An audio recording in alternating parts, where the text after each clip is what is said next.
Dear students, আজ আমি তোমাদের কষে দেখি 5.1 এর অঙ্কগুলো শুরু করছি। তো এই অঙ্কটা শিখতে হলে তোমাদের কিছু জিনিস জানতে হবে। ঘন কি, ঘনফল কি, এই বিষয়গুলো তোমাদের জানতে হবে।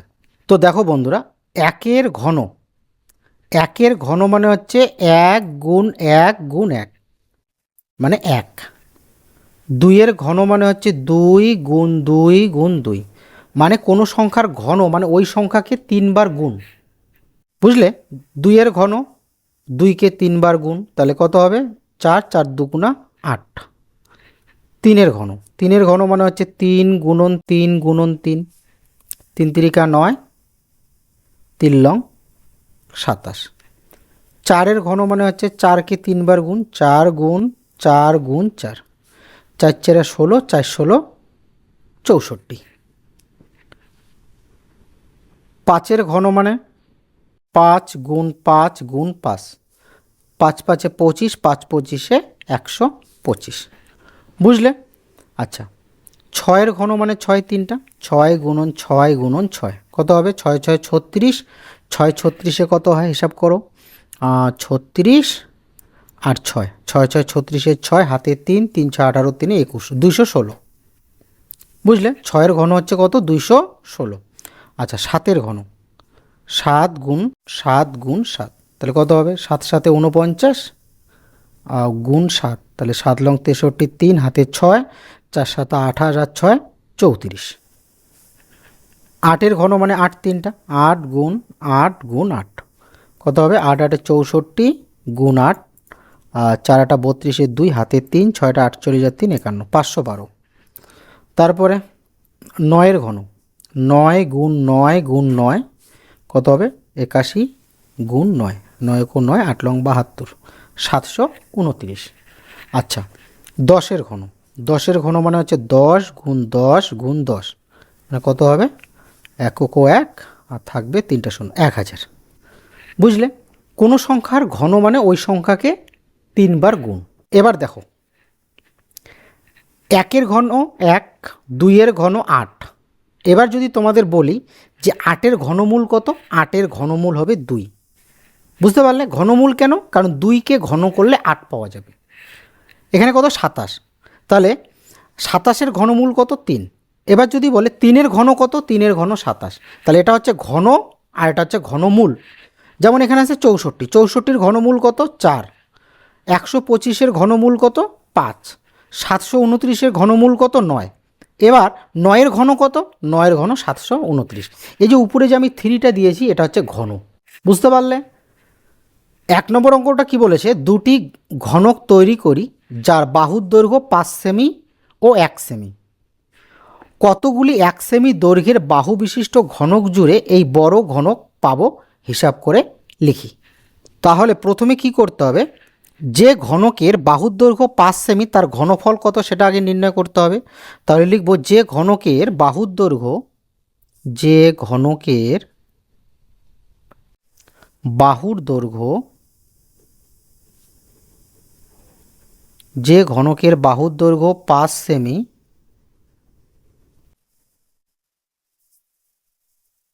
তার ঘনফল,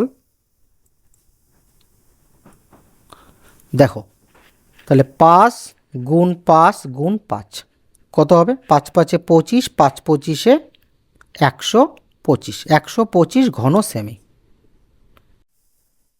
ঠিক আছে? তাহলে 5-এর ঘন কত পেলাম? 125। যে ঘনকের বাহুর দৈর্ঘ্য 1 সেমি তার ঘনফল,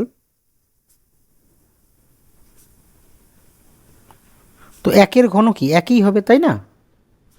কত হবে? 1, এত ঘন সেমি।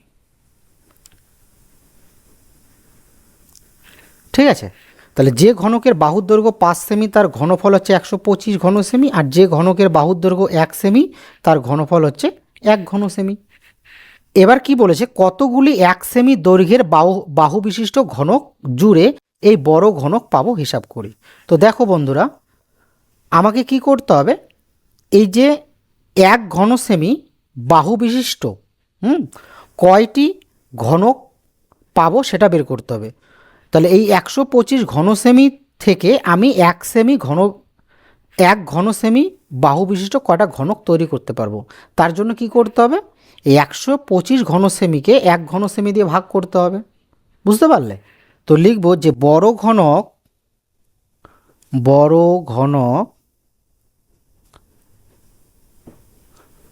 তৈরি করতে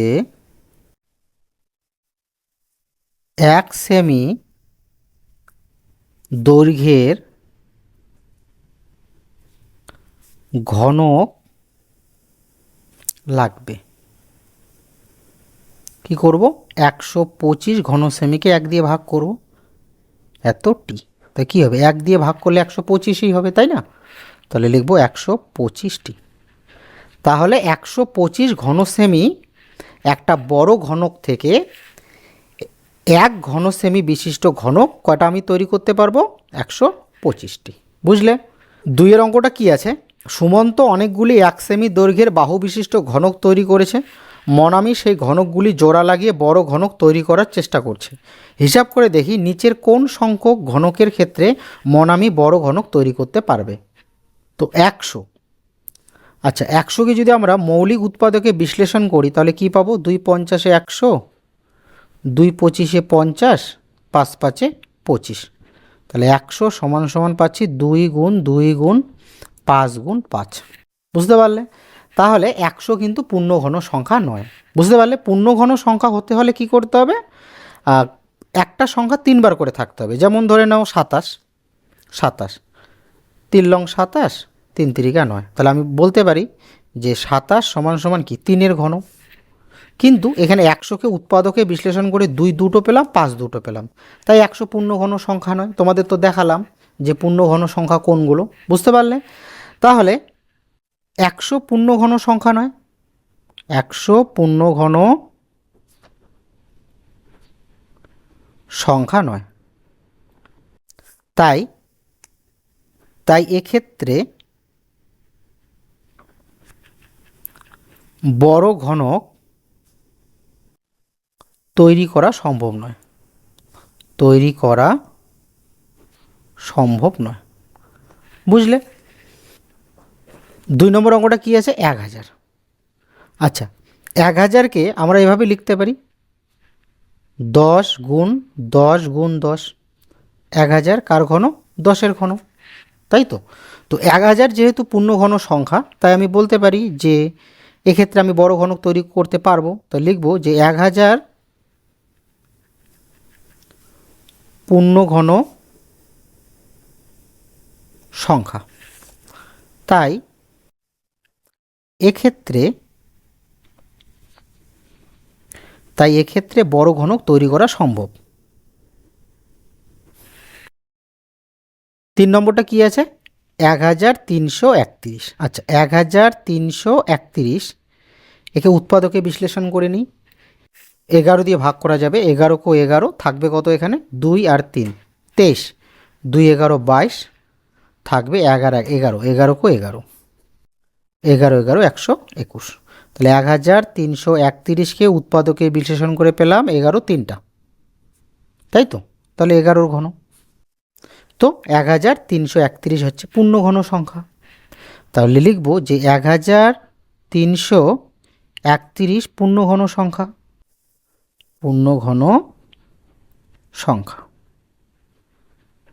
তাই এক্ষেত্রে বড় ঘনক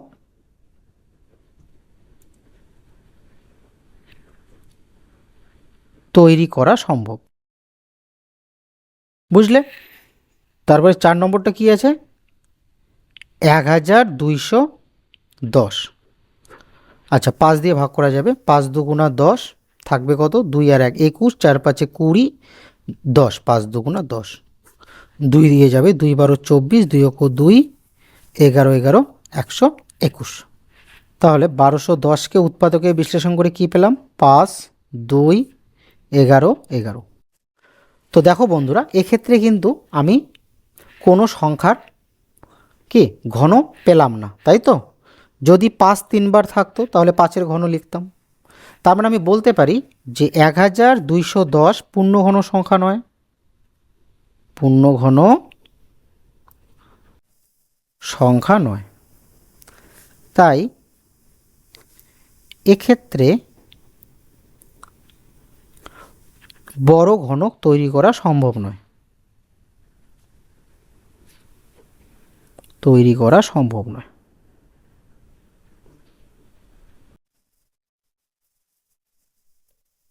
বুঝলে?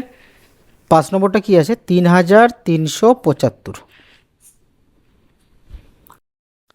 5 দিয়ে ভাগ করা যাবে, 5 6 30, থাকবে 3 আর 7 37, 5 7 35, থাকবে 2 5 25, 5 5 25। 5 দিয়ে ভাগ করা যাবে, 5 চৌকো 5 17, 3 5 15, আর 2 5 25, 5 5 25। আবার 5 দিয়ে ভাগ করা যাবে, 5 2 10, থাকবে 3 5 35, 5 7 35, আর 3 লং 27, 3 3 9। তাহলে 3375। কি পাবো? 5 পাবো 3টা, আর 3 পাবো 3টা। তাহলে 5-এর ঘন 3-এর ঘন। তাহলে 5 গুণ 3, তার উপরে আমি এভাবে ঘন লিখতে পারি। তাহলে 3 5 15-র ঘন। বুঝতে পারলে? তো দেখো বন্ধুরা, যদি তোমাদের এরকম থাকে, ধরে নাও 2-এর ঘন, 3-এর ঘন, আবার ধরে নাও 4-এর ঘন। ঠিক আছে? এটা কিভাবে লিখবে? 2 3 4, তার উপরে এইভাবে ঘন দেবে। তার মানে এই ঘনটা 2-এরও হবে, 3-এরও হবে, 4-এরও হবে। বুঝতে পারলে? তাহলে 3375 হচ্ছে 15-র ঘন। তাহলে আমি বলতে পারি যে 3375 পূর্ণ ঘন সংখ্যা। তাই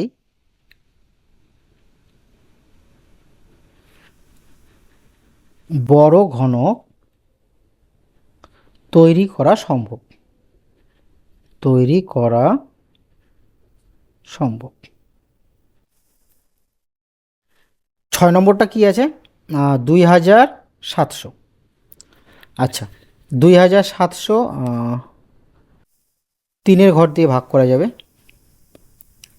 3 লং 27, 0 900, তারপর 3 দিয়ে হবে 300, তারপরে হবে 3 দিয়ে 100, 2 দিয়ে 50, 2 25-এ 50, 5 5-এ 25। তাহলে 2700-কে উৎপাদকে বিশ্লেষণ করে পাওয়া গেল 3টা। ঠিক আছে? আর 2 2টো, আর 5 2টো। তাহলে কি হচ্ছে? 3-এর ঘন, 2-এর বর্গ, 5-এর বর্গ। তো দেখো বন্ধুরা, যদি প্রত্যেকটা সংখ্যার ঘন হতো, তাহলে আমি বলতে পারতাম যে 2700 হচ্ছে পূর্ণঘন সংখ্যা। বুঝতে পারলে? তো 2700 পূর্ণঘন সংখ্যা নয়, তাই এক্ষেত্রে কিন্তু বড় ঘনক তৈরি করা সম্ভব নয়। তো তোমরা লিখে দেবে যে 2700 পূর্ণঘন সংখ্যা নয়, তাই এক্ষেত্রে ঘনক তৈরি করা সম্ভব নয়। বুঝতে পারলে? আচ্ছা, 3-এর অঙ্কগুলো কি আছে? নিচের সংখ্যাগুলির মধ্যে কোনটি পূর্ণঘন সংখ্যা নয় লিখি। 1 নম্বরটা কি আছে? 216। আচ্ছা, 216 2 দিয়ে ভাগ করা যাবে, 2 ও 2, একসাথে দুটো সংখ্যা ধরতে হবে, তাই একটা 0, 8 2 16, 5 2 10, 4 2 8, 2 2 4, থাকবে 1 আর 4 14, 7 2 14, 3 লং 27, 3 3 9। তাহলে 216-কে উৎপাদকে বিশ্লেষণ করে কি পেলাম? 2 পেলাম 3টা, আর 3 পেলাম 3টা। তার মানে 2-এর ঘন, 3-এর ঘন। তো একসাথে আমি কিভাবে লিখতে পারি? 2 গুণ 3, তার উপরে এইভাবে আমি 3 লিখতে পারি। তার মানে এই 3টা 2-এরও, 3-এরও। বুঝতে পারলে? তাহলে কত হচ্ছে? 6-এর ঘন। 216 হচ্ছে 6-এর ঘন। তাহলে আমি বলতে পারি যে সুতরাং 216 পূর্ণঘন সংখ্যা। বুঝলে? 2 নম্বরটা কি আছে? 343। আচ্ছা, 343 7 দিয়ে ভাগ করা যাবে, 4 7 28, থাকবে কত? ছয় আর তিন 63, 7 লং 63, 7 সাথে 49। তাহলে 343কে উৎপাদকে বিশ্লেষণ করে কি পেলাম? 7 7 7, 7-এর ঘন। তাহলে বলতে পারি যে সুতরাং 343 পূর্ণ ঘন সংখ্যা। তারপর কি আছে? 1024। তাহলে 1024কে 2 দিয়ে ভাগ করব। 5 দুগুণা 10, 2 ও 2, 2 দুগুণা 4। তারপরে 2 দিয়ে যাবে, 2 দুগুণা 4 থাকবে 11, 5 দুগুণা 10, 12, 6 দুগুণা 12। 2 দিয়ে 2 ও 2 থাকবে 5, 2 দুগুণা 4, 1 আর 6 16, 8 দুগুণা 16, 6 দুগুণা 12, 4 দুগুণা 8, 2 দিয়ে 3 দুগুণা 6, 2 দুগুণা 4, 2 16 32, 8 দুগুণা 16, 4 দুগুণা 8, 2 দুগুণা 4। তাহলে 1024কে বিশ্লেষণ করে কি পেলাম? 1 2 3 4 5 6 7 8 9 10, 10টা 2, 1 2 3 4 5 6 7 8 9 10। তাহলে এখানে লক্ষ্য করো 2 এর ঘন, 2 এর ঘন, 2 এর ঘন, কিন্তু এই দুটোর কিন্তু ঘন হচ্ছে না, তাই তো? তার মানে আমি বলতে পারি যে 1024 পূর্ণঘন সংখ্যা নয়। বুঝতে পারলে? 1024 যদি পূর্ণঘন সংখ্যা হতো তাহলে প্রত্যেকটা উৎপাদক ঘনতে থাকতো, মানে প্রত্যেকটা উৎপাদকের ঘন হতো। বুঝতে পারলে? বলতে পারি যে সুতরাং 1024 পূর্ণঘন সংখ্যা নয়। 4 নম্বরটা কি আছে? 324। 2 দিয়ে ভাগ করা যাবে, 2 ও 2 থাকবে কত? 1 আর 2 12, 6 দুগুণা 12, 4, 2 দুগুণা 4, 8 দুগুণা 16, 2 ও 2, 3 দিয়ে যাবে, 3 দুগুণা 6, 2 21, 3 7 21, 3 লং 27, 3 তিরিকা 9। তাহলে 324কে উৎপাদকে বিশ্লেষণ করে কি পেলাম? 2 পেলাম দুটো, আর 3 পেলাম কয়টা? 4টা। ঠিক আছে? তাহলে এখানে 2 এর বর্গ হচ্ছে, আর 3 এর ঘন হচ্ছে, আর একটা 3 এর কিন্তু ঘন হচ্ছে না। বুঝতে পারলে? পূর্ণ ঘন সংখ্যা হলে প্রত্যেকটা উৎপাদক কি হতো? ঘন আকারে থাকতো। বুঝতে পারলে? তাহলে বলতে পারি যে সুতরাং 324 পূর্ণ ঘন সংখ্যা নয়। 5 নম্বরটা কি আছে? 1744। 1744, 2 দিয়ে যাবে, 8 দুগুণা 16, থাকলো 1 আর 4 14, 7 দুগুণা 14, 2 দুগুণা 4, 2 দিয়ে যাবে, 4 দুগুণা 8, 3 দুগুণা 6, থাকবে 1 আর 2 12, 6 দুগুণা 12, 2 দুগুণা 4, 2 18 36, তারপরে 2 ও 2, একটা শূন্য হবে, 9 দুগুণা 18, 109কে তো আর ভাগ করা যাবে না। ঠিক আছে? 109 হচ্ছে মৌলিক সংখ্যা। তো 1744কে উৎপাদকে বিশ্লেষণ করে কি পাওয়া গেল? 2 পাওয়া গেল 4টা, আর 109।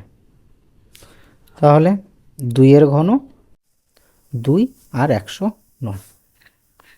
তাহলে বলতে পারি যে 1744 পূর্ণ ঘন সংখ্যা নয়। 6 নম্বরটা কি আছে? 1372। 1372,